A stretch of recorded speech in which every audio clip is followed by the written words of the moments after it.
Hi friends, ఈరోజు weekend అని మా పొలంలో ఉన్న మామిడి చెట్టు దగ్గరకు వచ్చాము కాయలు కోసుకెళ్దామని. ఆ మనిగడిని సాయిగాడిని తీసుకొని వచ్చాను. వీళ్ళైతే మంచిగా కోస్తారు. చెట్టెక్కి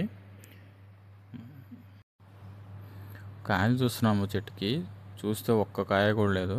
కోతులో కానీ పక్షులు కానీ తిన్నాయి అనుకుంటా. ఇంకా మా మనిగాడేమో చిన్న చెట్టు ఎక్కి చూస్తా అన్నాడు. సరేరా ఎక్కడ అన్నా. ఇంక ఈ 2 కాయలు మిగిలాయి.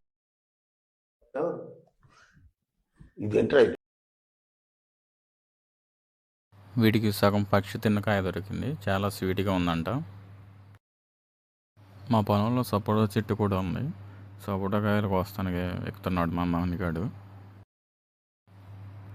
మా సాయిగాడేమో కింద నుంచి కాయలు కోస్తున్నాడు. చూద్దాము ఎన్ని కాయలు కోస్తారో. కోసిన కాయలన్నీ ఒక చోట వేస్తున్నాడు మా సాయిగాడు. చూద్దాము ఎన్ని కాయలు అవుతాయో. కాయలు అయితే మినిమం సైజులో ఉన్నాయి. వీటిని ఒరిగడ్డలో పండేయచ్చు. మొత్తం ఇవే అయ్యాయి. వీటిని సంచిలో వేసుకుని వెళ్ళడమే. Please subscribe, like and share for more videos. Thank you friends. Bye.